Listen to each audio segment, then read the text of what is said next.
Continuando con nuestras clases teóricas, tengan ustedes a bien que cada uno se encuentre saludable en el lugar donde se encuentre. Hablaremos el día de hoy de la región lateral del cuello. Para eso nosotros tenemos que ver por qué la región lateral. Decimos que la región cervical se va a encontrar entre la cabeza y el tórax. Algunos autores lo han denominado como el istmo, en este caso torácico, o simplemente un estrechamiento de la caja torácica en relación a la cabeza. Pero este cuello nosotros lo vamos a poder ver que va a presentar la forma de un prisma triangular. ¿Qué significa eso? Que presentará una cara anterolateral derecha, una cara anterolateral izquierda y una cara posterior. Por eso en este esquema encontramos la disección del plano medio sagital, uno con epitelio y otro con las estructuras musculares a ese nivel. Entonces, por eso mencionamos como región lateral del cuello. No conforme con eso, esta porción cervical que tenía las tres caras presenta también dos extremidades. Una extremidad superior que se va a ir a funcionar con lo que es la cabeza y otra extremidad inferior que se va a confundir con lo que es el tórax. De esa forma hablaremos de esta región lateral del cuello. ¿Qué es lo que nos tiene que llamar la atención? Uno, tenemos que ver los límites de esta región y va a presentar un límite superior. Ese límite superior estará determinado por el borde inferior del cuerpo mandibular o cuerpo basilar, proyectándose hacia la apófisis mastoides, específicamente su porción basilar. A su vez, entre la estructura ósea mastoidea y la mandibular, vamos a encontrarnos con un engrosamiento de la fascia cervical superficial que va a formar la famosa cintilla maxilar. Y de esa forma encontramos el límite superior. A su vez, presentará un límite inferior. En el límite inferior estará determinada por dos estructuras óseas. Uno, el esternón. Dos, la clavícula. ¿Pero qué parte del esternón? Estará formado por el borde superior del manubrio del esternón u horquilla esternal o simplemente denominado escotadura yugular. A su vez, la articulación esternoclavicular en su relación de la articulación de su epífisis proximal de la clavícula y nos interesará también la cara superior de la clavícula. Entonces, su extremidad inferior de la región lateral del cuello estará delimitada por la cara superior de la clavícula y la escotadura esternal o yugular. Su límite anterior estará determinado por un borde denominada la línea media cervical. Esta línea media cervical que no nada más va a denotar el plano medio cervical. Entonces, de esta forma vamos a poder discriminar y delimitar la región lateral del cuello, tanto del lado derecho como del lado izquierdo. Sin embargo, su límite posterior estará determinado por un borde que va a ser el borde anterior del músculo trapecios o músculos cucullares. De esta forma tenemos delimitada la región lateral del cuello, tanto del lado derecho como del lado izquierdo. Estos límites nos determinarán una topografía. Hoy hablaremos de la región lateral del cuello superficial.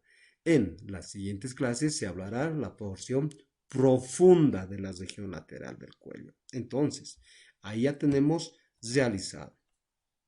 Podemos, en este caso, observar profundamente de la piel lo que son las estructuras musculares, especialmente al músculo esternocleidomastoideo, al músculo trapecio, al hueso ioides, músculos suprayoideos, músculos infrayoideos. En eso, en su estrato muscular, que nos delimitarán regiones y áreas en formaciones triangulares. Entonces, para ello se ha designado como el tema de triángulos cervicofaciales o triángulos netamente cervicales y se los va a poder mencionar en cada una de sus características y descripciones. Como punto de estudio Tendremos a su vez que mencionar al músculo esternocleidomastoideo, músculos suprayoideos, hueso ioides, músculos infrayoideos. Una disección de estas estructuras mencionadas vamos a poder encontrar al estrato neurovascular. Podemos encontrar a los nervios zaquídeos, en este caso, a los nervios cervicales, que van a formar un plexo, el plexo cervical superficial. Inferiormente a estos nervios, otro plexo, que es el plexo braquial. A su vez, la irrigación y vascularización, introducción de los tejidos y los distintos órganos gracias a nuestra arteria carótida denominada carótida primitiva, con sus dos ramas terminales, la arteria carótida externa y la arteria carótida interna. Ahora bien, estas dos arterias han llegado a su irrigación, pero tenemos que tener el retorno venoso de dióxido de carbono. Entonces mencionaremos a las venas, a la vena yugular externa, a la vena yugular interna, a la vena yugular anterior. Entre la arteria carótida y la vena, vamos a poder observar que en el nivel de la región cervical, en la cara medial del músculo esternocleidomastoideo, a otra fibra nerviosa, que va a ser el décimo par craneal, el nervio vago, en este caso.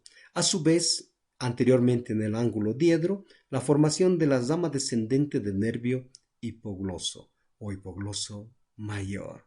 Hablaremos levemente de la inervación del músculo esternocleidomastoideo mediante el nervio accesorio del vago o simplemente nervio cefalogiro, ¿no? Estas venas jamás pueden ir solitarias, entonces superficialmente mencionaremos la formación de la cadena yugular interna juntamente con los ángulos venosos, en este caso de los conductos de la gran vena linfática y el conducto torácico. Y nada más, hasta ahí estamos en el estudio. Y levemente hablaremos la cara lateral de los músculos laterales profundos del cuello, que serán músculo escaleno anterior, músculo escaleno medio, músculo escaleno posterior y el cuarto escaleno en este caso, ¿no? Levemente, superficialmente, dentro de estos músculos, al plexo braquial, ¿no? Y este tema ya lo van a tener en otro momento. Nada más, eso va a ser nuestro tema de estudio del día de hoy. Perfecto. Viendo ese pequeño preámbulo y la imagen de nuestro querido profesor Pernov, pues podemos proceder, ¿no? Ya tenemos los límites. ¿Los recordamos? Perfecto. Dijimos un límite superior delimitado por el borde inferior mandibular o borde basilar proyectado por la cintilla maxilar hacia la base de la apófisis mastoides.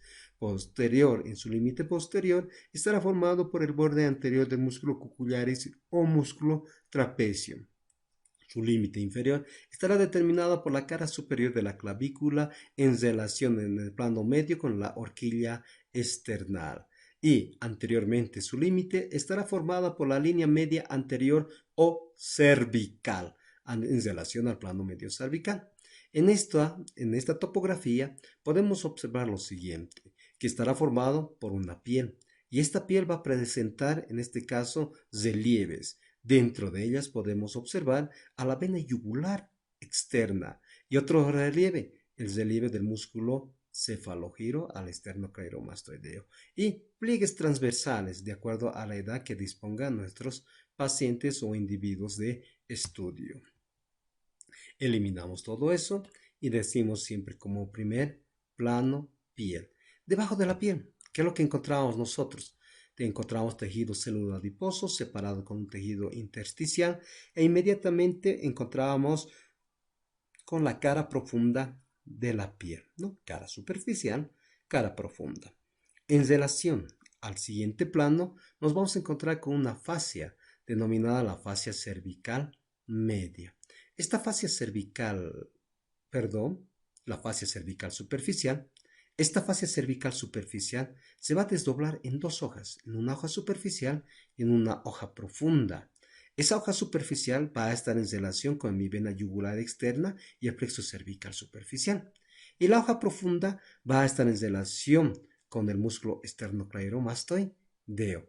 Entre ambas hojas se va a encontrar el músculo cutáneo del cuello o platisma mioides. Si recordamos que el músculo platisma mioides era un músculo cutáneo que tenía su inserción a nivel del borde inferior de la mandíbula, tercio medio de la línea oblicuo externa y la fascia mesenterina. Sus fascículos descendían hacia abajo en busca de la región supraclavicular y la supradeltoidea, que la contracción de esto nos determinaba una acción de músculo del cólera que ensanchaba transversalmente nuestra región cervical. Perfecto. Su inervación estaba determinada directamente motora por la raíz cervical del nervio facial mediante su rama temporo en cérvico facial. Ahora bien, esa es su inervación motora y su inervación sensitiva estará determinada por el plexo cervical superficial, que lo vamos a ir viendo. Ya lo tenemos, las estructuras y, como se ha mencionado, sus relaciones. Ahora bien, vemos aquí que esta fascia cervical superficial en su hoja profunda también se va a ocupar en un desdoblamiento de poder contornear y rodear al músculo esternocleidomastoideo. Y este músculo va a formar ya el tercer plano de la región lateral de cervical superficial. Entonces lo encontramos a nuestro músculo. Se está pinzando a la vena yugular externa. Bien, nuestro músculo cutáneo del cuello lo disecamos y nos encontramos con nuestro músculo esternocleidomastoideo. El músculo esternocleidomastoideo es un músculo cuadrilátero, otros dicen que es un músculo rectangular. Para su estudio va a presentar dos extremidades, una extremidad inferior y otra extremidad superior, una cara superficial y una cara profunda, un borde anterior y un borde posterior. Este músculo esternocleidomastoideo se debe su nombre de acuerdo a las inserciones que presenta. En su extremidad inferior vamos a poder observar que mediante fibras tendinosas y fibras carnosas va a formar dos cabezas de inserción. Una cabeza anterior external y una cabeza posterior clavicular. Entre ambas es separada por un intersticio célulo-adiposo, ¿no ve? Y estas cabezas, a su vez, van a prestar inserciones. A lo que no me voy. Del esternón, justamente de la articulación esternoclavicular y próximo a la horquilla external, sus fascículos van a ascender hacia la región mastoidea. Entonces se da denominado fascículo externo-mastoideo. Sin embargo, de esta misma inserción inferior, otros fascículos van a ir a terminar a insertarse en la línea nucal superior, específicamente en su tercio anterior. Entonces, su inserción superior será en la línea nucal o línea occipital superior, pero en el tercio anterior, próximo a la región mastoidea y a la apófisis mastoides. Perfecto, ya lo encontramos. Entonces, tenemos el primer fascículo que le habíamos llamado el externo mastoideo, el otro el externo occipital. A nivel de la cabeza clavicular de su extremidad inferior de este músculo, vamos a observar otros fascículos. De la cara superior de la clavícula va a irse directamente hacia la apófisis mastoides y la región mastoidea, entonces cleidomastoideo. Y a ese nivel de esta cara superior de la clavícula hacia la línea occipital, el cleido occipital. Estos cuatro fascículos forman el haz carnoso del músculo esternocleidomastoideo. Vemos que en su borde posterior de este músculo va a estar en relación con el plexo cervical superficial. Este plexo cervical superficial va a presentar ramas terminales, como ser el nervio occipital, el nervio auricular, el nervio cervical transverso y lejos de ella, recién vamos a encontrar a los ramos supraclaviculares y supradeltoideos. Entonces, eso a nivel de su borde posterior. En su cara externa va a estar en relación con una vena, que va a ser la vena yugular externa, y su borde anterior, ¿no? Ahora bien, el fascículo cleido occipital va a ser atravesada en la cara profunda de este músculo por un nervio, que va a ser el ramo externo del nervio espinal. En pocas palabras, el nervio espinal en su ramo externo va a inervar a dos músculos. Uno, el esternocleidomastoideo y dos, al músculo trapecio. Axio. Este músculo, cuando se contrae a ambos lados, hace que se eleve la región torácica o descienda nuestra cabeza de acuerdo al punto de inserción superior o el punto de inserción inferior.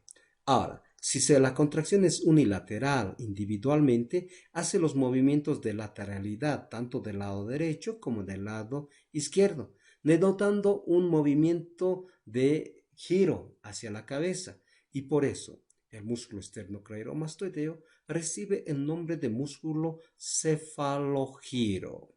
A su vez, a la región lateral del cuello, este músculo lo va a dividir en dos principales triángulos, un triángulo antero-superior y un triángulo postero-inferior. Por eso se ha denominado como también músculo clave o músculo llave.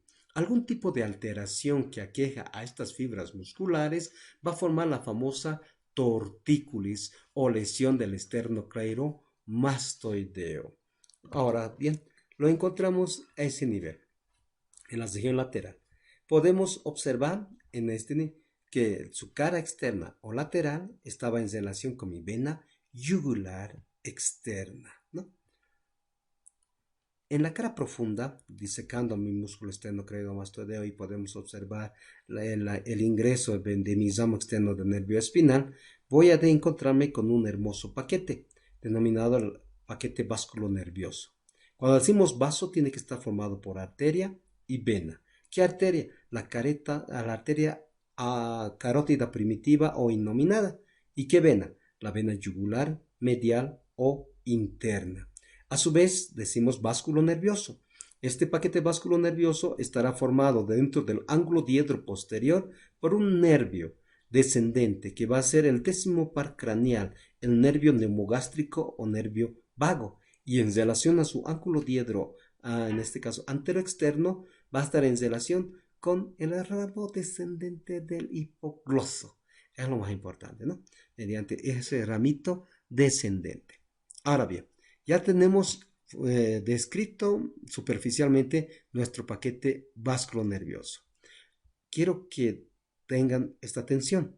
Si observamos la cara lateral o cara externa de mi vena yugular, vamos a encontrar la formación de una asa, y se ha denominado la asa del hipogloso. Esta asa del hipogloso va a estar formada por el ramo descendente del plexo cervical y va a estar formado por el ramo descendente del nervio hipogloso. ¿Cuál será su importancia? Si observado en el anterior esquema, va a ser la inervación de los músculos infrahioideos, al homoioideo en su vientre anterior, en su vientre posterior, al esternocleidomastoideo en este caso y al esternotiroideo, con excepción del tiroideo, porque el músculo tiroideo va a ser inervado por el nervio laringeo superior, ¿no ve? Entonces ya lo tenemos, la porción de la inervación y su acción. Veamos lo siguiente entonces. Para ver todo ese detalle, tenemos que reconocer que cada una de estas fibras nerviosas de los nervios cervicales van a estar formados por 8 nervios cervicales, que se han considerado y designado como el primer nervio cervical, el segundo nervio cervical, el tercero, cuarto, el quinto, sexto, séptimo y octava cervical. ¿Qué significa? ¿Por qué este cambio de coloración? Que de la primera cervical hacia la cuarta cervical van a formar un plexo, que es el plexo cervical superficial. De la quinta hasta la octava, juntamente con la primera torácica, van a formar, en este caso, el plexo braquial. ¿Qué es lo que pasa? Con estas fibras nerviosas van a llegar a anastomosarse unas con otras, y al anastomosarse van a formar los famosos arcos, en este caso, ¿no? Si de la segunda hacia la primera se llegan a tener con sus ramos comunicantes, sus ramos anastomóticos, van a formar la primera asa cervical. Sin embargo, entre la tercera y la segunda van a formar la segunda asa cervical. Entre el cuarto nervio cervical y el tercer nervio va a formar la tercera asa cervical. Entonces, en la porción cervical vamos a encontrar primera, segunda y tercera asa cervical de acuerdo a sus ramos comunicantes. A su vez, nos va a llamar la atención esta segunda asa cervical de formación, ¿El por qué? Van a nacer, en este caso, un nervio que vamos a denominar que corresponde al plexo cervical superficial, que es el nervio occipital, ¿no? Uno más anterior y superior que se dirige hacia el pabellón auricular, que sea el nervio auricular. Escúchenme bien. Nervio occipital del plexo cervical superficial, nervio auricular del plexo cervical superficial, con nombre y apellido. A su vez, van a descender ramitas, en este caso, a nivel del músculo deltoides o charretero. Entonces están por encima y superior a ella, serán los nervios supradeltoideos. Van a dirigirse anteriormente en forma de una manito entre 3 a 5 ramas a este nivel por encima de la clavícula, entonces serán los ramos supraclaviculares. Entonces, dos ascendentes y dos descendentes. Y entre ambas que se va a dirigir anteriormente levemente transversalmente, por eso se le ha considerado como el nervio transversal. Y de esta forma tenemos las ramas terminales del plexo cervical superficial. Inferior a ella, del cuarto nervio cervical, va a descender otra fibra nerviosa que se va a dirigir en la cara anterior del músculo escaleno anterior, va a atravesar la porción torácica y va a llegar hasta el músculo diafragmático. Por ende, va a ser el nervio frénico o nervio diafragmático. Pero tiene sus fibras principales, que es de la cuarta cervical, y sus accesorias serán de la quinta cervical y de la tercera cervical. Entonces, este nervio frénico va a ir a inervar a nuestra diafragma, pero en su trayectoria va a también inervar a todo lo que son las porciones cerosas del tórax en su trayectoria. Entonces, ya lo tenemos. La causante de algún tipo de excitación de este nervio frénico juntamente con el músculo diafragmático va a producir el famoso hipo. Sin embargo, este plexo cervical superficial es sensitivo, va a llevar la sensibilidad a toda esa área de la región de inervación. ¿Ya? Ahora bien, ¿qué más tenemos? Dentro del primer nervio cervical, el segundo nervio cervical, nace una pequeña raíz descendente y de la tercera, algunas veces de la cuarta, nace otra raíz descendente. Ambas raíces descendentes se unen para formar el ramo descendente del plexo cervical superficial, ¿no? Ramo descendente del plexo cervical superficial. Este ramo descendente se va a comunicar o se va a anastomosar con el ramo descendente del nervio hipogloso o hipogloso mayor del 12º par craneal. Este ramo descendente del nervio hipogloso más el ramo descendente del plexo cervical superficial van a formar esta asa, denominada la asa del hipogloso. Lo más interesante que esta asa del hipogloso siempre se va a encontrar superior a, en este caso, tendón intermedio del homoioideo. Y lo otro, se va a encontrar también a nivel de la cara lateral o cara externa de la vena yugular interna. Y dijimos, mediante esta asa del hipogloso vamos a poder inervar a los músculos infraioideos, ¿no? Excepto el tiroideo. Perfecto, ya lo encontramos. Entonces, esto nada más hacia nuestro plexo cervical superficial. Entonces, dijimos que en su borde posterior del músculo esternocleidomastoideo va a estar en relación con las ramas terminales del plexo cervical superficial, que era el occipital, el auricular, el transverso, el supraclavicular y el supradeltoideo. Ya lo tenemos, así de fácil.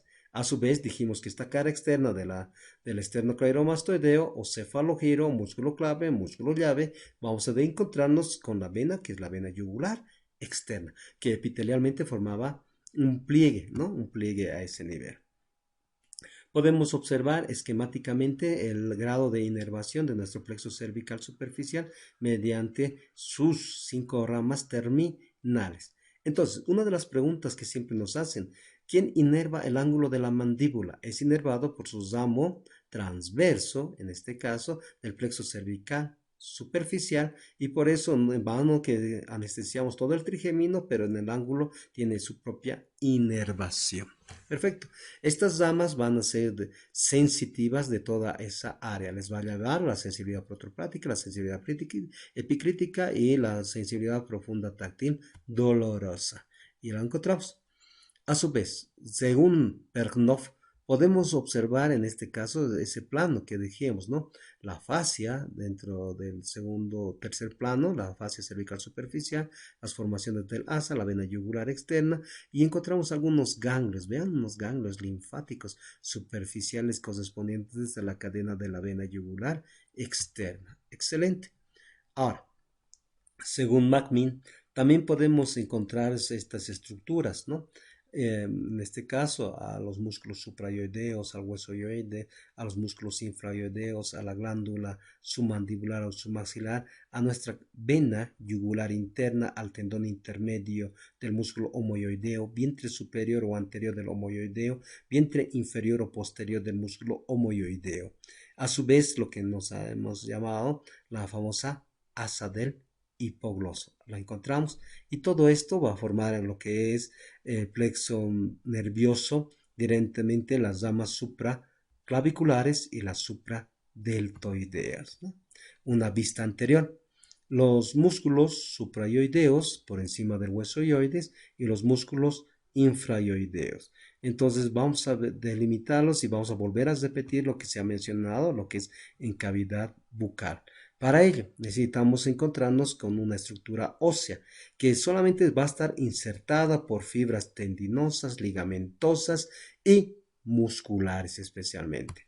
Si observamos a nuestro hueso yoides, decimos que va a estar formado por el cuerpo del hueso yoides, el asta mayor del hueso yoides y el asta menor del hueso yoides. Dice que tiene la forma de un ypsilon.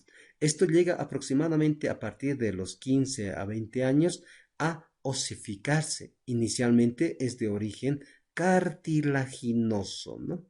Ahora bien, la cara anterior del cuerpo del hueso yoides va a presentar un tubérculo, denominado el tubérculo anterior yoideo. A cada lado de ella va a formarse como una cresta, que es la cresta transversa del cuerpo yoides, y va a presentar dos pequeñas depresiones superior a ellas, que son las fosas anteriores yoideas y las crestas anteroinferiores yoideas.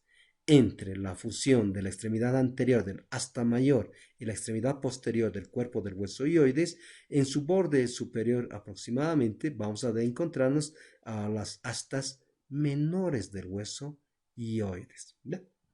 Ahora bien, las astas, en este caso laterales o también denominadas mayores, va a presentar dos caras, una cara anteroexterna, una cara anterointerna, un borde superior y un borde inferior, y una proyección más posterior y superior formando el tubérculo hioideo. Entonces estas eminencias son denominadas los tubérculos hioideos.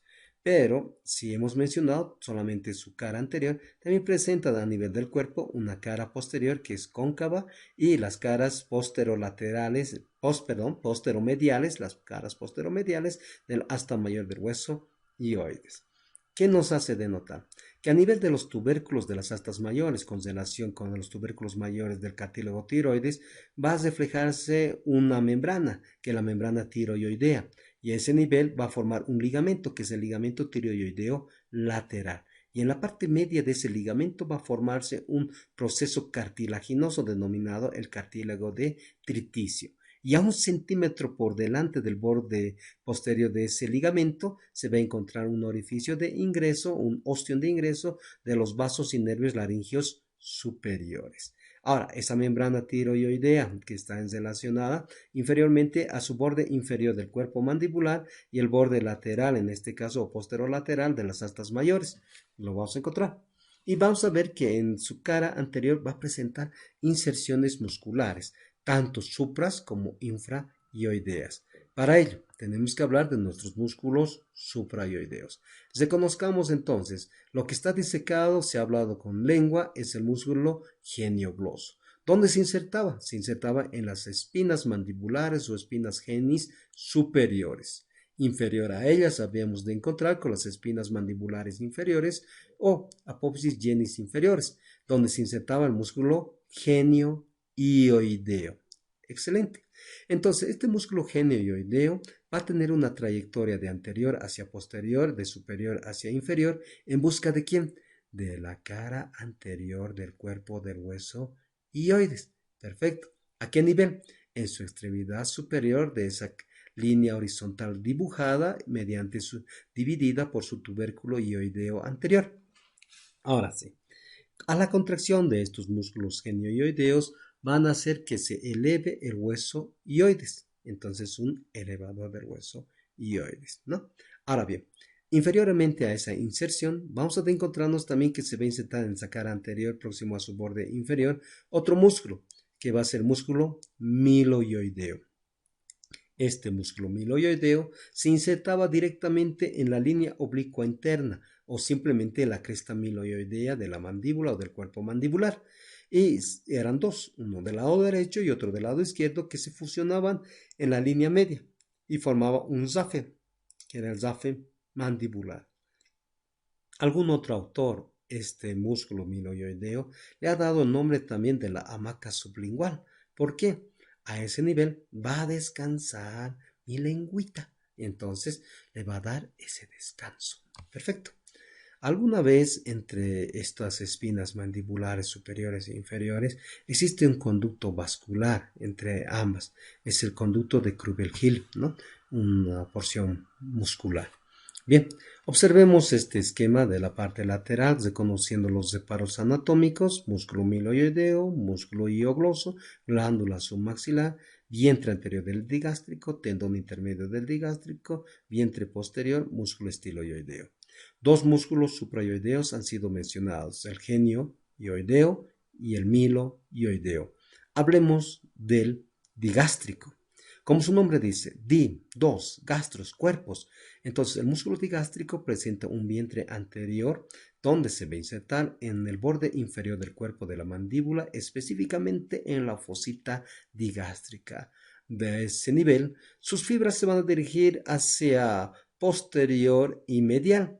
Y estas fibras carnosas se van a tener una tendencia de formación, una fibra tendinosa, denominado el tendón intermedio del digástrico. La fascia cervical media, la que se va a encargar de proteger y de cubrir a todos estos músculos mencionados, más músculos infraioideos, va a sufrir un engrosamiento aponeurótico que se ha denominado la cintilla o simplemente como cosedera fibrosa.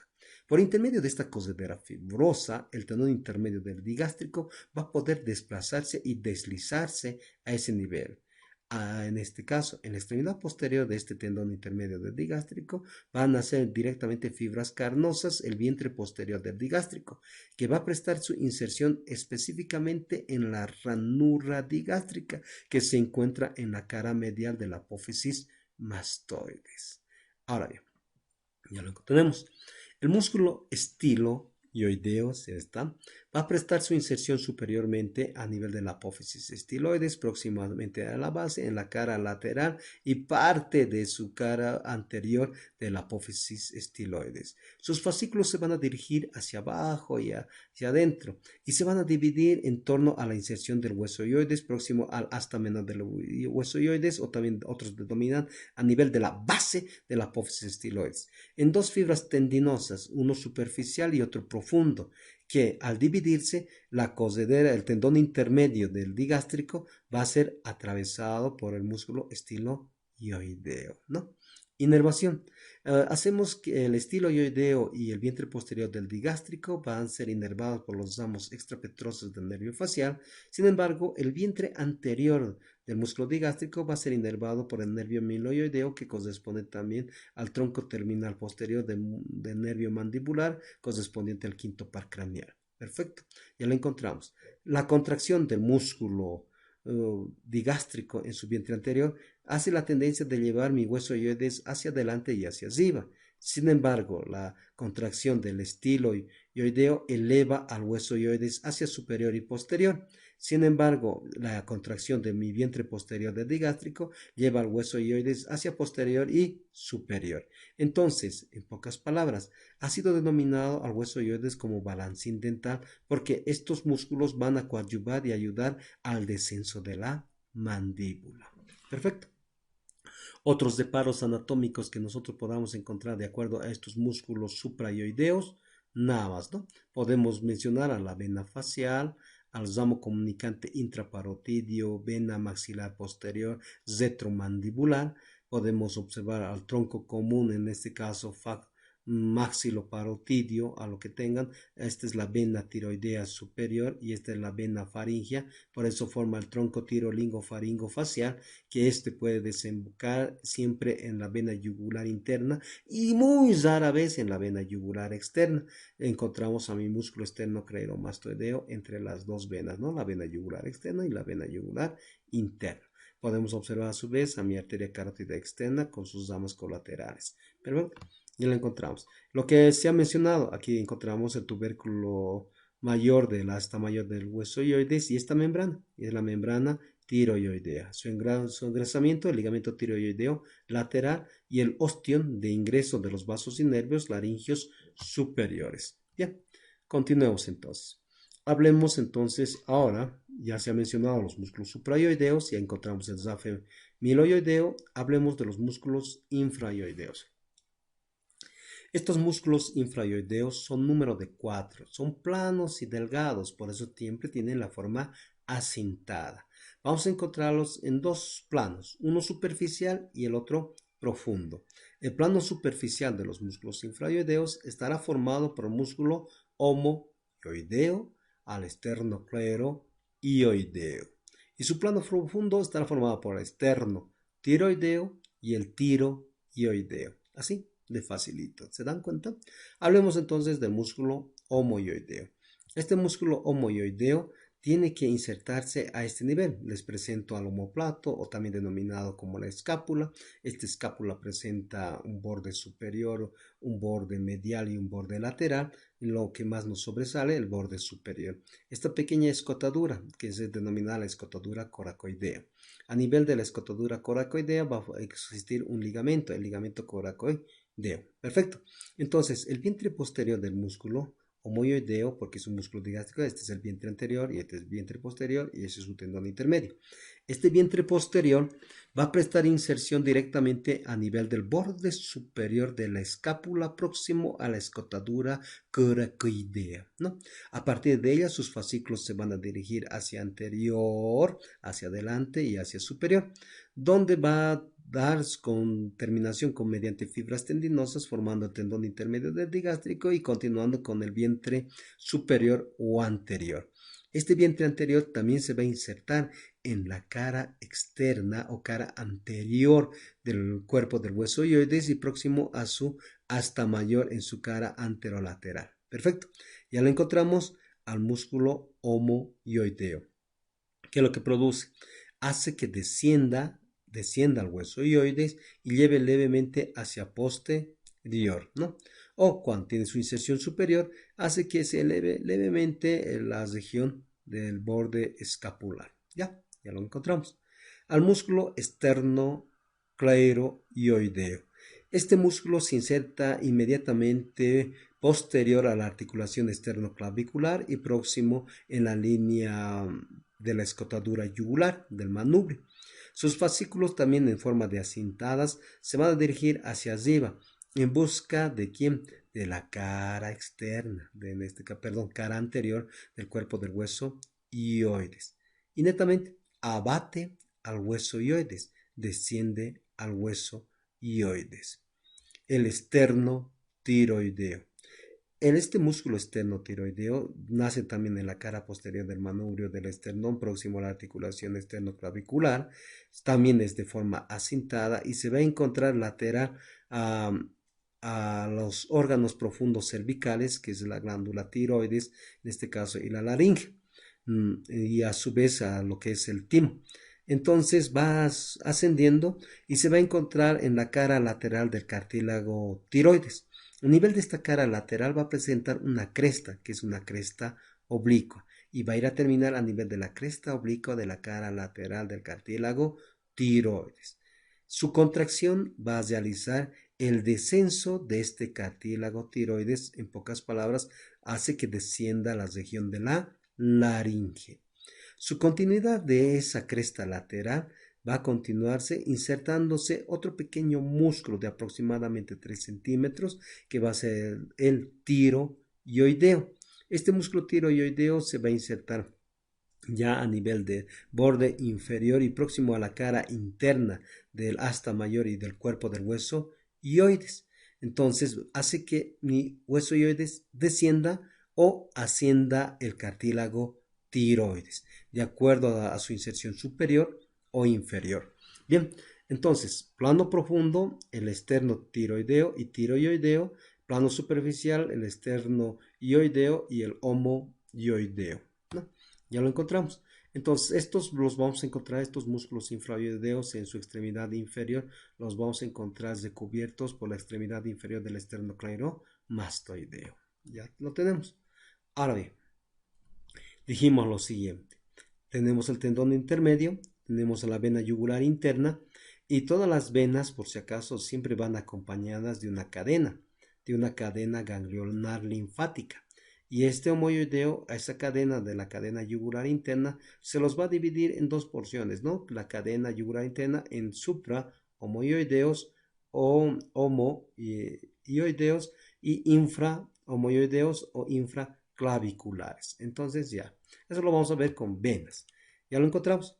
¿Y qué deseamos? Por encima de este tendón intermedio siempre encontramos nuestra asa del hipogloso y nos vamos a encontrar con lo que era la inervación de esta asa, tanto para el vientre posterior y el vientre anterior del músculo homoioideo, al esternocleidoideo y el estenotiroideo, menos el tiroideo, ¿no ve?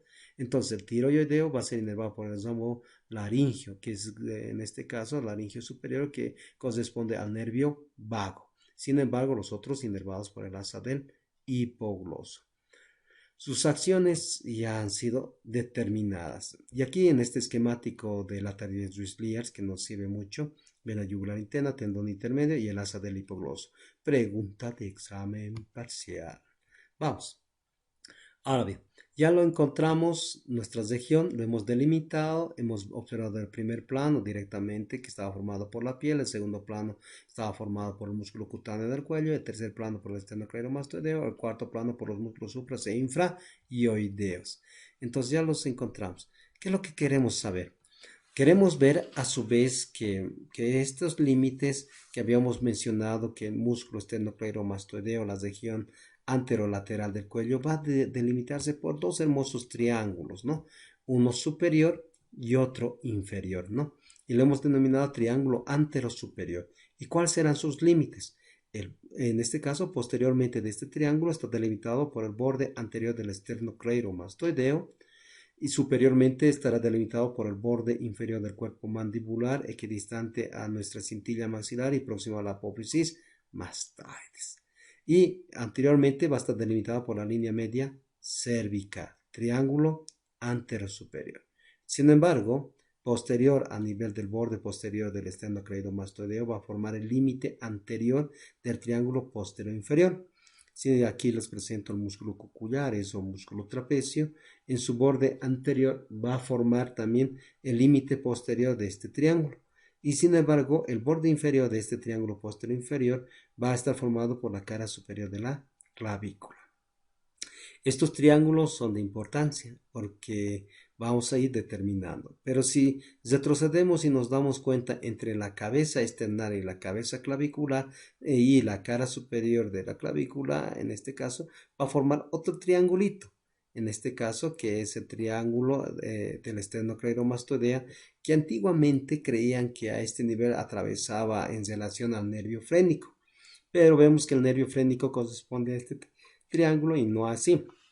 Entonces, otros mencionaban que estaba en relación con las carótidas, especialmente con la carótida innominada primitiva, pero es un poco más posterior. Entonces, tenían ese reflejo, ¿no? Ahora solamente vemos un espacio célulo adiposo. Algún autor, en este caso como Tillaux, también los ha nombrado. Entonces vamos a ver que Tillaux tiene dos triángulos, ¿no? Tanto con el esternocleidomastoideo como el cefalogiro, y también va a estar en relación con los músculos escalénicos, y lo vamos a ver después, ¿no? Ahora bien, una vez observado nuestro esquemático, entonces vemos lo siguiente. Ya vemos la línea media cervical, entonces decimos el límite anterior. El límite posterior inferior por el borde anterior del esternocleidomastoideo, y esto que sí hemos reconocido va a ser el músculo homoioideo. Entonces, este triángulo va a estar formado directamente por estratos de los músculos infraioideos. Entonces, por eso se recibe el músculo triángulo, en este caso, infraioideo. Ahora bien, facilito. O triángulo muscular formado por los músculos infraioideos. Como contenido y piso, ¿no? Y como techo, cuando decimos techo, que como hemos visto en este caso al músculo platisma mioides con su plexo cervical superficial o fascia cervical superficial, entonces eso forma prácticamente el techo de casi todos estos triángulos, casi todos los triángulos, ¿no? Entonces eso es el techo. Entonces los van formando en una visión. Ahora sí, vamos cambiando de color y observamos de rojo, y tenemos que limitar. Entonces lo llamaremos el triángulo rojo, ¿no? El triángulo rojo. Su límite posterior de este triángulo está formado por el borde anterior del esternocleidomastoideo. Su límite superior estará formado por el vientre posterior del músculo digástrico. Su límite anterior está formado por el vientre anterior o superior del músculo homoioideo. Entonces, ¿qué nos interesa a nosotros? Delimitar cada triángulo en relación anatómica, ¿no? Ahora bien, se lo denomina rojo, ¿por qué? Porque voy a poder encontrarme con la arteria carótida externa y sus 7 a 9 ramas colaterales. Por eso es rojo por vascular, por eso el triángulo rojo. Por ende, este triángulo rojo también ha sido designado como triángulo carotidio en relación a la arteria carótida, ¿ya? Como contenido, ¿no? Como techo lo voy a poder encontrar, en este caso, a la fascia profunda sí, en su hoja profunda de la fascia cervical superficial. Ya lo tenemos. Observen este otro triángulo, ya de una coloración amarilla. Delimitemos, no. Por delante está delimitado por el borde posterior del esternocleidomastoideo. Superior estará delimitada por el vientre posterior del homoioideo, e inferiormente estará delimitada por la cara superior de la clavícula. Este triángulo, por estar por encima de la clavícula, ha sido designada como triángulo supraclavicular, ¿no? Pero si observamos entre el esternón, el homoideo y la clavícula,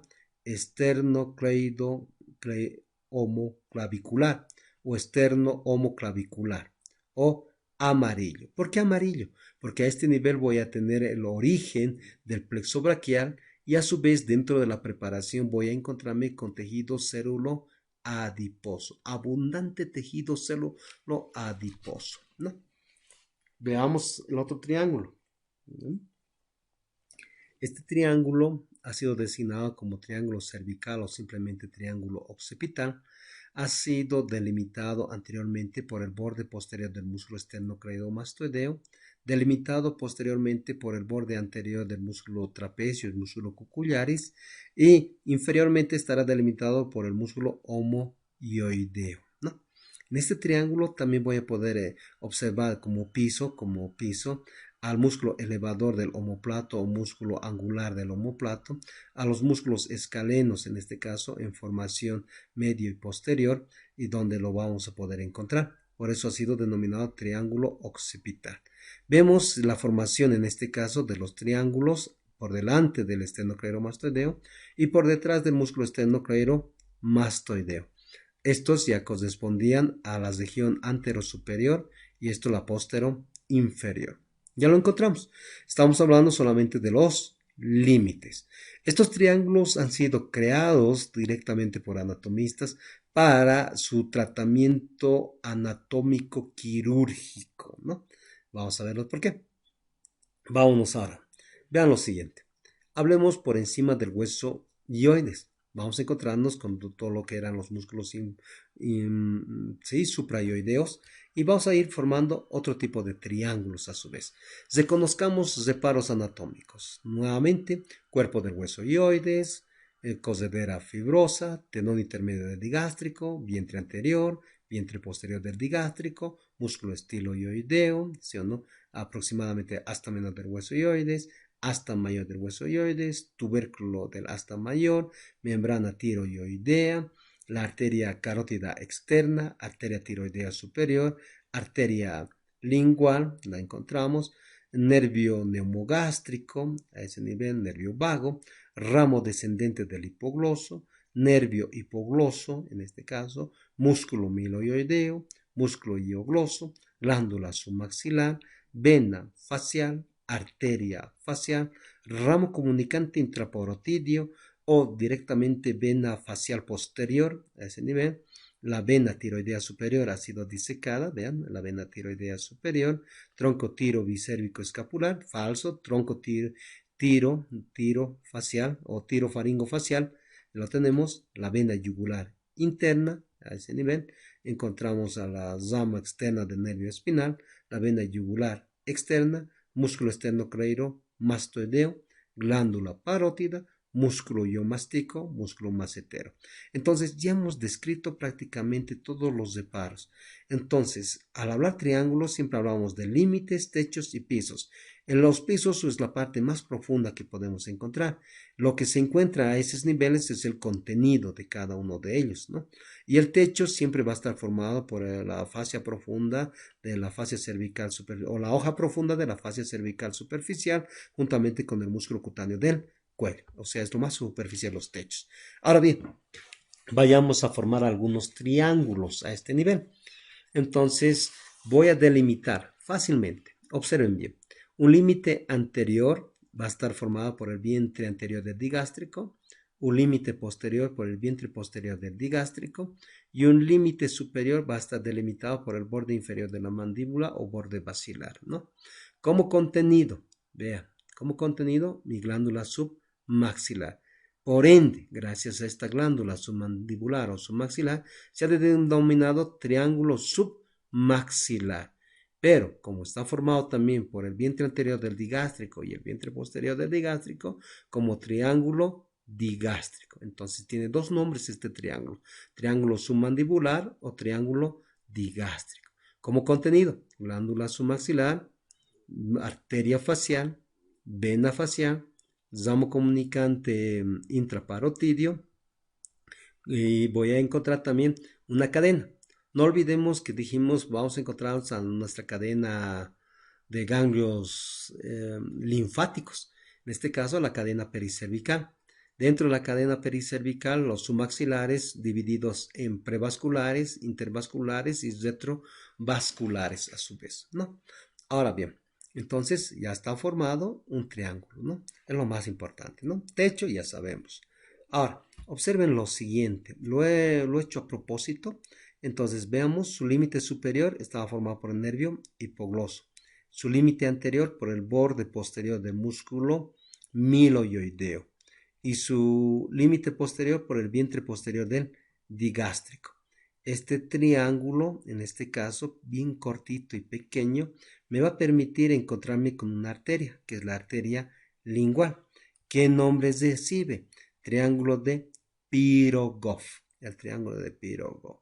Veamos otro triángulo, así de facilito. Vean el siguiente triángulo, cómo se va formando. Decimos, este es el músculo hiogloso. ¿Qué parte? Me interesa su límite posterior. El borde posterior del músculo hiogloso forma el límite posterior de este triángulo. El vientre posterior del músculo digástrico, que lo va a formar su límite superior. Y su límite inferior estará formado por el asta mayor del hueso ioides. Como piso voy a encontrarme a mi músculo hiogloso. Como contenido al nervio hipogloso, pero formado a su límite. A su vez, como contenido voy a encontrarme a mi arteria lingual. En pocas palabras, les presento al triángulo de Beklar. El triángulo de Pirogov y el triángulo de Beklar me sirve para poder encontrar y ligar a mi arteria lingual. Entonces, cuando decimos ligar, es encontrarla y amasarla, ¿no? Para algún tipo de alteración de piso de cavidad bucal, una neoplasia, un tumor, una alteración que encontremos ese nivel, ¿no? Triángulo de Pirogov, triángulo de Beclar. A su vez, observen bien, ¿cómo lo vamos a delimitar esto? Excelente. ¿Qué era entonces? Su límite superior, puedo decir que está delimitado por el vientre posterior del digástrico. Su límite inferior está formado por este tronco venoso, denominado tronco venoso tirolingo-faringo-facial. ¿Por qué tiro? Porque va a desembocar la vena tiroidea. Lingo, va a desembocar mi vena lingual. Faringo, porque va a desembocar mi vena faringia. Facial, porque va a desembocar mi vena facial. Por eso es el tronco tirolingo-faringo-facial. O simplemente tronco tirolingo-facial. Ya no faringo, porque en ocasiones puede desembocar la vena faringia o en otros no. Entonces eso es bonito, ¿no? Entonces su límite anterior o inferior va a estar formado por el tronco tirolingo facial, su límite superior por el vientre posterior del digástrico y su límite posterior está formado por esta vena, que es la vena yugular interna. A este triángulo lo hemos considerado como triángulo de Guyon. Este triángulo de Guyon nos va a permitir que se va a poder encontrar ¿a quién? Al nervio vago, al ramo descendente del hipogloso, al hipogloso, por eso es como contenido. No conforme con eso, voy a poder encontrar a la arteria carótida externa en sus ramas colaterales. ¿Ya? El triángulo de Guyon. Pero como es tan amplio, lo puedo delimitar un poco más corto a este triángulo. Obsérvenlo. Listo. Entonces, nuevamente, todo lo mismo. Vena yugular interna en su límite posterior. Tronco tirolingo facial en su límite anterior, inferior. En su límite superior solamente cambia con el nervio hipogloso. El nervio hipogloso ya lo va a determinar. Y este triángulo ha sido designado por Farabeus y por eso denominamos el famoso triángulo de Farabeus. ¿Para qué me sirve? Para ligar y encontrar a mi nervio nemogástrico, ramo descendente del hipogloso y mi arteria carótida externa. ¿Ya? Ya lo encontramos. Entonces, tanto el Guyon como el Farabeus casi encontramos los mismos separos anatómicos como contenido y poderlos proceder quirúrgicamente a tratar. ¿Ya? Ahora bien, entonces ya tenemos triángulo de Pirogov, triángulo de Beclar, triángulo submandibular, submaxilar o también triángulo digástrico, al triángulo de Guyon y al triángulo de Farabeus. Lo mismo podemos encontrar en un esquema de Zubier para que sea un poco más familiar.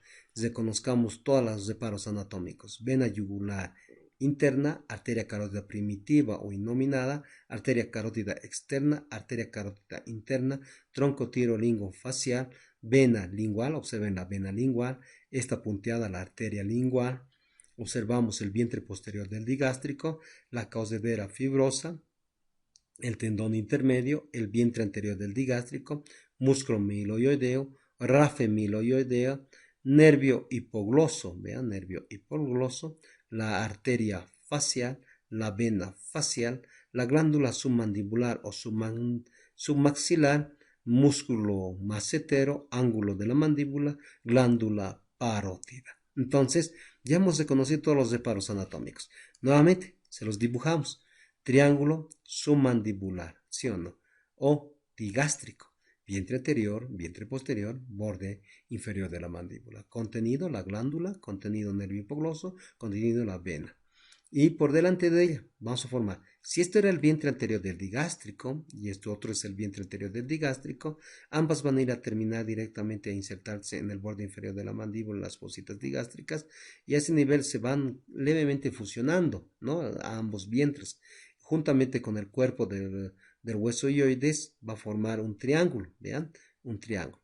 Ha sido denominado triángulo submentoniano por encontrarse por debajo del mentón o inferior al mentón. También ha sido denominado por encontrarse por encima del hueso hioides como triángulo supraioideo, triángulo supraioideo, triángulo inframentoniano. Entonces yo no sabía que era supra o infra, entonces de una vez lo han denominado triángulo azul. ¿Por qué? En este triángulo azul vamos a tener el origen de la vena yugular anterior y algunos ganglios linfáticos de la cadena pericervical, ¿no? Uno o dos ganglios linfáticos de la. Como piso vamos a encontrar mi músculo miloioideo y como techo a la fascia cervical superficial en su hoja profunda con su músculo cutáneo del cuello. Entonces este es el famoso triángulo azul, de origen a la vena yugular interna. Nuevamente se los dibujamos con el vientre posterior del digástrico, tronco tirolingofacial y la vena yugular interna, el triángulo de Guyon. Y la más pequeñita, netamente formada por el nervio hipogloso, el triángulo de Farabeus con la vena yugular interna y el tronco tirolingofaringofacial. ¿Ya? Entonces, cuando decimos orígenes del triángulo azul, encontramos estas venas. Vean unas venas dentro de la formación superficial de la hoja superficial de la fascia cervical. Entonces, ahí se forman. Y el pliegue que hemos denominado cuando cambia de dirección es un pliegue para introducirse a la desembocadura, bien a la vena subclavia o a la vena yugular interna, formando el pliegue de Ditel. No es nada más que un engrosamiento de la fascia cervical superficial y el cambio de dirección, ¿no? Ahora bien, entonces estos triángulos ya son quirúrgicos cuando ya nosotros estamos trabajando ya con pacientes en traumatología, especialmente los maxilos faciales son los que dominan a este nivel, ¿no?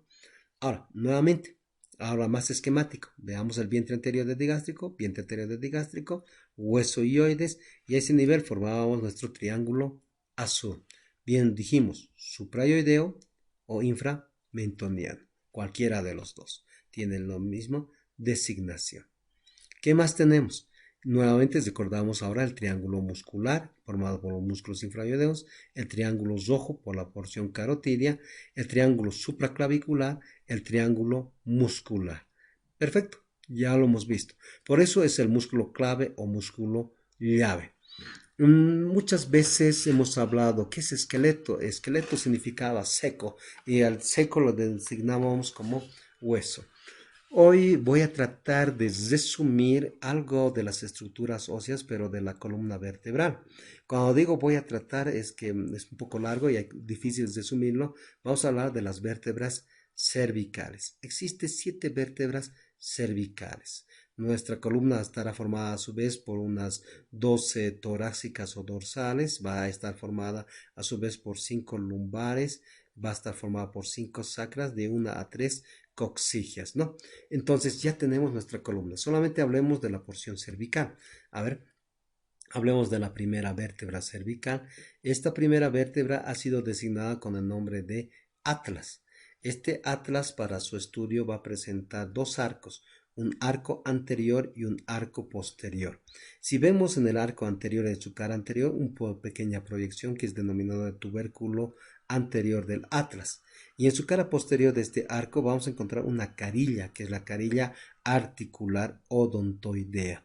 Entonces a este nivel se va a encontrar la articulación odontoidea. El arco posterior también presenta un tubérculo, el tubérculo posterior del atlas, ¿no? Y una cara anterior que va a ser del arco anterior. Estos dos arcos se van a continuar y se van a fusionar mediante esta masa, denominada las masas del atlas o simplemente cuerpos del atlas. En estos cuerpos del atlas vamos a encontrar una superficie en forma de una chancleta, en este caso, como dicen, que va a ser una cavidad, que es la cavidad glenoidea. En esta cavidad glenoidea se va a articular el cóndilo del occipital, formando la articulación atroido-occipital, ¿no? A su vez, levemente en su extremidad interna de esta superficie articular, voy a encontrarme con un tubérculo. Esos tubérculos se va a insertar en un ligamento transverso, por ende reciben el nombre de tubérculos transversos. A su vez, voy a poder encontrar de la cara lateral de la masa articular una raíz, es la raíz anterior de la apófisis transversa y otra que es la raíz posterior de la apófisis transversa, que van a delimitar un agujero, que es el agujero transverso. Este agujero transverso lateralmente voy a encontrarme con un tubérculo. Este tubérculo puede ser fusionado o dividido en dos. Entonces se denomina tubérculo anterior transverso y tubérculo posterior transverso. En la posterior a esta cavidad glenoidea del atlas, en su cara superior me voy a encontrarme con un canal que es denominado el canal vertebral. ¿El por qué? Por ahí va a atravesar la arteria vertebral. ¿Da? Y ahora lo encontramos en un resumen de su cara superior de nuestro atlas. Esta gran cavidad va a presentar dos porciones, una porción anterior, en este caso de forma cuadrilátera, y una porción posterior de forma ovoidal, separadas por el tubérculo transverso. ¿Ya? Así, agujero vertebral. ¿Ya? Ahora bien, veamos la siguiente. Encontramos su cara inferior. Sin embargo, las superficies articulares de las masas del atlas en su cara inferior van a ser superficies planas y ya no van a tener como la superior una articulación de tipo condyle, sino van a ser de tipo artrodia. Entonces se van a articular con la superficie articular superior del axis de la segunda vértebra cervical y van a formar una artrodia, ¿no? Ahí te presentamos en esta cara inferior la carilla articular de la cara posterior del arco anterior del atlas, que se va a articular con la porción articular de la apófisis odontoides del axis. ¿Por qué tanto hablan del axis? Veamos lo siguiente. Entonces, vemos esta carilla en este corte. Esta es la apófisis odontoides. Se dice que tiene la forma de un diente. Entonces, por eso se ha denominado. La carilla articular, en este caso del arco anterior del atlas, con la carilla articular de la apófisis odontoides, esto es un segmento de cilindro y esto es otro segmento de cilindro, uno convexo y otra cóncava, entonces va a formar una articulación de tipo cilíndrica o trocoide. En los únicos movimientos, un eje de movimiento de forma transversal. Bien, ya lo encontramos. Hablemos de la segunda vértebra. En la segunda vértebra se denomina el famoso axis. Para su estudio va a presentar el cuerpo vertebral, va a presentar sus masas laterales, en este caso de las superficies articulares superiores, superficies articulares inferiores, y ya se proyectan las famosas láminas y las apófisis transversas. En el cuerpo vertebral, en su cara anterior, vamos a encontrarnos con una superficie amplia triangular denominada el triángulo del axis, que va a formar una leve cresta. En su cara superior vamos a encontrar de su cuerpo la emergencia de una apófisis de forma cilíndrica de terminación zoma de su vértice, con una superficie anterior articular y con una superficie posterior, en este caso de cuello de estrangulación. Entonces esto se ha denominado el famoso apófisis odontoides del axis, ¿no? O pirámide odontoidea. Ahora bien, ¿qué más vamos a encontrar? Veamos una vista superior. Excelente. No, una vista posterior. Ya encontramos, como dijimos, superficie anterior, superficie posterior articular. Esta, pero va a estar en relación con el ligamento transverso, ¿no? Que sufre un estrangulamiento. Tenemos la superficie articular superior y las dos a cada lado de la apófisis odontoides, y estas se van a articular con la cara inferior de las superficies articulares de las masas del atlas. Posterior a ella vamos a encontrar una emergencia de forma cuadrilátera denominada las famosas láminas vertebrales. La fusión de las dos láminas vertebrales nos van a dar origen a las apófisis espinosas. Estas láminas vertebrales van a presentar una cara póstero superior y una cara antero inferior. Entonces está medio inclinadita, significa eso, ¿no? Ahora bien, entre las masas y el cuerpo, vamos a ver que a nivel del cuerpo vertebral presenta en su cara posterior una superficie plana y va a ser ricamente perforada o acribillada por los agujeros nutricios de segundo orden, y a su vez vamos a encontrar que este agujero vertebral va a presentar levemente por esta base, por la cara posterior del cuerpo, una forma triangular. Lateral a ella vamos a encontrar una raíz anterior y una raíz posterior de las apófisis transversas. Estas apófisis transversas van a formar el agujero transverso en la formación de las dos raíces. A su vez, un canal denominado el canal transverso. Ahora bien, al lateral a ella vamos a encontrarnos con dos tubérculos. Aquí se evidencia bien, ¿no? El tubérculo anterior y el tubérculo posterior. El tubérculo anterior transverso y el tubérculo posterior transverso. ¿Ya? Ya lo encontramos. A ver, veamos lo siguiente. Y esta sería ya una vértebra tipo, ¿Cuándo nos referimos como vértebras tipo? Porque a partir de la tercera, cuarta, quinta, sexta, casi se asemejan todas las vértebras, por eso se han designado como tipo. Con pequeñas variantes, ¿no? De la sexta y la séptima vértebra cervical, especialmente, ¿no? Podríamos decir entonces desde la tercera hasta la quinta vértebra cervical. ¿Qué es lo que presentan entonces? Un cuerpo vertebral, las superficies articulares, las láminas vertebrales y las apófisis espinosas. A nivel del agujero vertebral que tiene la forma, si se han dado cuenta, triangular de base anterior y dos bordes laterales, siempre vamos a encontrarnos con esto, que ha sido designado nuestro conducto raquídeo, conducto medular. Ahora vayámonos lateralmente a ella. Hemos encontrado, se han dado cuenta, una apófisis transversa y a su vez nos hemos encontrado que encontramos un canal transverso. Por el agujero transverso pasan vasos y nervios transversos. Pero, observen esto, dentro del sistema nervioso central de nuestra médula, la sustancia gris, vamos a encontrarnos con ¿quién? Una asta anterior y una asta posterior. De la asta posterior vamos a encontrar las fibras sensitivas, de la asta anterior las fibras motoras y de la posterior las órganos vegetativas parasimpáticas y van a formar un nervio, que es el nervio raquídeo. Este nervio raquídeo tiene que estar apoyado a una superficie ósea. Esa superficie ósea se denomina el famoso pedículo. Los pedículos van a formar los famosos agujeros de conjunción o simplemente los agujeros raquídeos. Con esta imagen se les ha tratado de dar todo lo mencionado. Entonces, observen nuevamente. Esto es el pedículo. Entonces ya lo encontramos. Cuerpo. Los cuerpos vertebrales vamos a tener va a ser un segmento de cilindro. Va a presentar dos caras, una cara superior cóncava y una cara inferior cóncava. Va a presentar una cara posterior levemente plana hacia posterior y una cara anterior levemente convexa. En la cara superior del cuerpo, como es cóncava, es para alojarse el disco articular y formar las famosas anfiartrosis, que vamos a encontrar anteriormente, en este caso, una mueca, una escotadura, ¿no? Transversal. Pero a cada lado vamos a encontrar dos eminencias denominadas las crestas semilunares.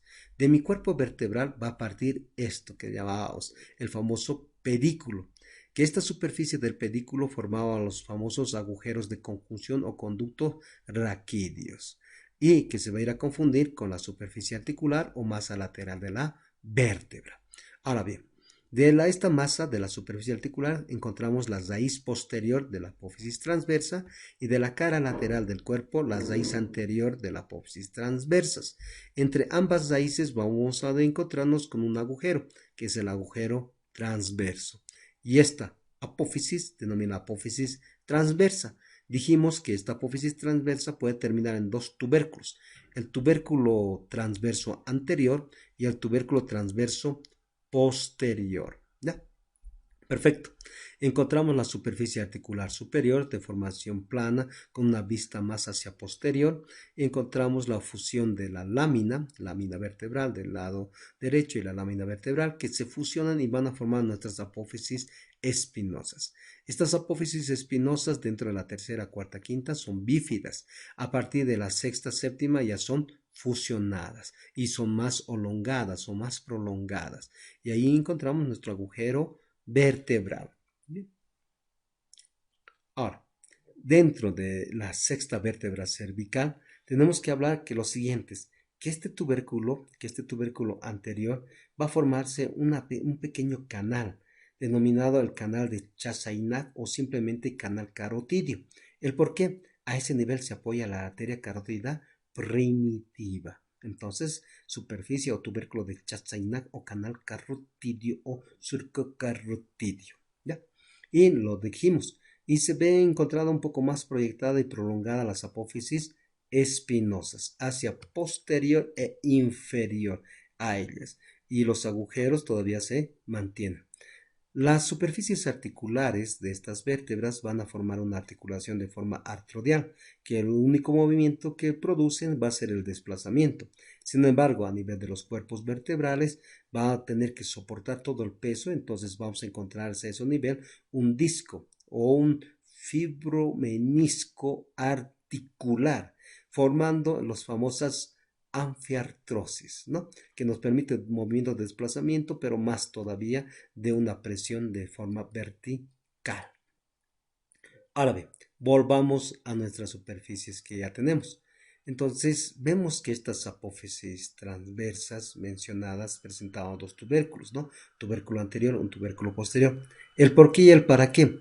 Para poder hablar y que me lleguen a entender a estos músculos que se van a insertar en esas apófisis y en esos tubérculos, que son los famosos músculos escalénicos. Estos músculos escalénicos van a formar los músculos profundos laterales del cuello. Solamente son 4 músculos escalénicos, pero en sus libros van a encontrar 3. El músculo escaleno anterior, el músculo escaleno medio y el músculo escaleno posterior. Y nosotros vamos a hablar del cuarto músculo escalénico, el escalénico menor o escaleno minot, o simplemente ligamento vértebro-pleurocostal. Así de fácil, ¿no? Ahora bien, entonces, ¿qué es lo que es realizado? A estos tubérculos, para que me entiendan, les voy a poner ya números a ese nivel, ¿vean? Lo voy a poner en designación. Esta es la primera vértebra, por si acaso, primera vértebra cervical, esta es la segunda y esta es la tercera. Decimos de la tercera, cuarta, quinta vértebra cervical, nacen de sus tubérculos anteriores fibras carnosas que se van a dirigir ¿a dónde? A la cara superior de la primera costilla. ¿Se dan cuenta?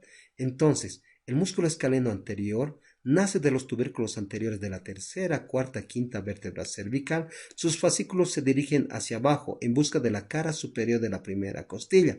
A ese nivel se va a encontrar anterior a la arteria subclavia o anterior al canal o surco subclavio, denominado un tubérculo, el tubérculo de Louis Frank, o simplemente denominado el tubérculo escalénico. Presenta ahí su inserción. Sin embargo, el músculo escaleno medio, ¿dónde se va a insertar? Sus fascículos van insertándose un poco más prolongadamente desde la tercera cervical, cuarta cervical, quinta cervical, sexta cervical, pero con una proyección de la segunda y la séptima cervical. Escúcheme bien, no estoy hablando de tubérculos anteriores ni posteriores, sino de apófisis transversas de las apófisis cervicales, diré de las vértebras, de la segunda, tercera, cuarta, quinta, sexta y séptima. Se van a insertar a su vez por detrás del canal o de la arteria subclavia en la cara superior de la primera costilla. ¿Ah? Ya lo tenemos. Por eso su nombre, porque se van insertando escalénicamente en forma de una escalera. Por eso se denomina. ¿Qué nos falta? Nos falta el escaleno posterior. El músculo escaleno posterior ya se va a insertar y en el borde superior de la segunda costilla. Ah, esa es la diferencia. El escaleno anterior y el escaleno medio en la primera costilla en su cara superior. Sin embargo, el escaleno posterior se va a insertar en el borde superior de la segunda costilla. Pero, ¿de qué vértebras cervicales? De la cuarta, quinta vértebras cervicales. Incluso alguna vez de la sexta vértebra cervical. ¿Pero de quiénes? De los tubérculos posteriores, de los tubérculos transversos posteriores. ¿Ya? Facilito. Ya tenemos los 3 músculos escalénicos. Estos músculos escalénicos son los músculos de la inspiración. Nos permiten nosotros elevar a nuestra caja torácica en la inspiración. Excelente. Pero a nivel de la séptima vértebra cervical, a nivel de los apófisis transversas, va a prestar también inserción a nivel de la cara interna, perdón, del borde interno de la primera costilla, y no conforme con eso a nivel de la cúpula pleural, y por eso se ha denominado el escaleno minot o escaleno minot, o simplemente el ligamento vértebro-pleurocostal o ligamento suspensorio de la cúpula pleural, ¿no? Es el cuarto músculo escalénico. Ahora bien, entre el músculo escaleno anterior y el músculo escaleno medio existe, y la cara superior de la clavícula, vamos a formar un triángulo, que es el triángulo interescalénico de Tillaux. Ahora sí nos corresponde, ¿no? Pero doctor, lo ha mencionado en esternocleidomastoideo. Este capo le gustaba poner nombre a todo lado.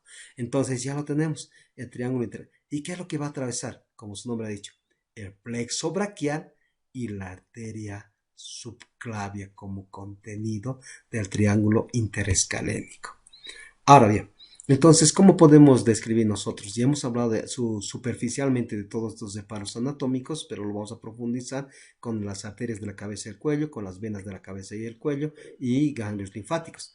Y ahora nos toca solamente verlos superficialmente lo que es el plexo braquial, que se encontraba entre el músculo escaleno anterior y el músculo escaleno medio.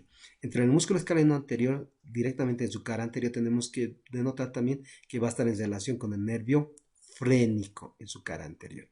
Ahora, ya lo tenemos. Cuando decimos plexo braquial, que se va a dirigir al brazo, lo va a inervar todo lo que es el brazo, ¿no? Entonces, así, arbitrariamente decimos, ¿dónde nace nuestro plexo braquial? Nace de la quinta cervical, nuestra sexta cervical, nuestra séptima cervical, nuestra octava cervical y nuestra primera torácica, ¿ya? Ahora bien, si observamos bien, entre la quinta y la sexta cervical se van a fusionar. La séptima se queda sola. La octava y la primera torácica o primera dorsal también se llega a fusionar. ¿Qué significa? Que esta fusión van a formar troncos. Entonces forma el primer tronco primario, el segundo tronco primario y el tercer tronco primario. O simplemente denominados tronco primario superior, tronco primario medio, tronco primario inferior. Entonces, primeros troncos primarios o superior, medio e inferior. Lo otro, si agudizamos la vista de estos tres troncos primarios, vamos a poder ver que cada uno se divide también en dos damas, ¿vea? Una dama anterior, o decimos, ¿no? Una raíz anterior y una raíz posterior. Una raíz anterior, una raíz posterior. Una raíz posterior y una raíz anterior. Entonces, cada una de ellas se divide en anteriores y posteriores. Entonces vean, la raíz anterior del primer tronco primario y la raíz anterior del primer tronco primario forma el tronco secundario anteroexterno. Sin embargo, la raíz solita del tercer tronco primario forma el tronco secundario anterointerno. Ahora bien, las tres raíces posteriores de los tres troncos primarios, tanto del primer tronco primario, su raíz posterior, la raíz posterior del segundo tronco primario y la raíz posterior del tercer tronco primario, forman la raíz posterior de los segundos troncos secundarios. Estos son primarios, estos son secundarios. De esta raíz posterior vamos a dirigir, uno va a dirigirse a la axila, es el nervio recurrente en este caso o axilar, y el otro se va a dirigir al radio, entonces el nervio radial. Perfecto. De este nervio, este es el nervio musculocutáneo, en este caso, también denominado nervio perforante de Caserius, que atraviesa el músculo coracobraquial, o en este caso, y el músculo coracobraquial como músculo perforado de Caserius. Ahora, de este segundo tronco anteroexterno con el anterointerno, nos va a dar una raíz, la raíz externa o raíz lateral del nervio mediano, y este nos va a dar la raíz medial del nervio mediano. Sin embargo, si este es el nervio radial, este primer nervio nos va a dar el nervio cubital. Y las otras ramas terminales van a formar el nervio braquial cutáneo interno, el nervio braquial cutáneo accesorio. Entonces, estas ya son las ramas terminales del plexo braquial. Entre los primeros troncos y segundos troncos nos van a determinar ramas colaterales del plexo braquial. Lo que a mí me interesa solamente mencionarles el origen del plexo braquial a nivel de la cara anterolateral profunda del cuello. Perfecto, ya lo encontramos y aquí lo podemos ver, todo lo que se ha mencionado hacia nuestro plexo braquial. Este tema va a ser mencionado como la región supraclavicular o triángulo amarillo en un tema específico juntamente con la arteria subclavia y la vena subclavia.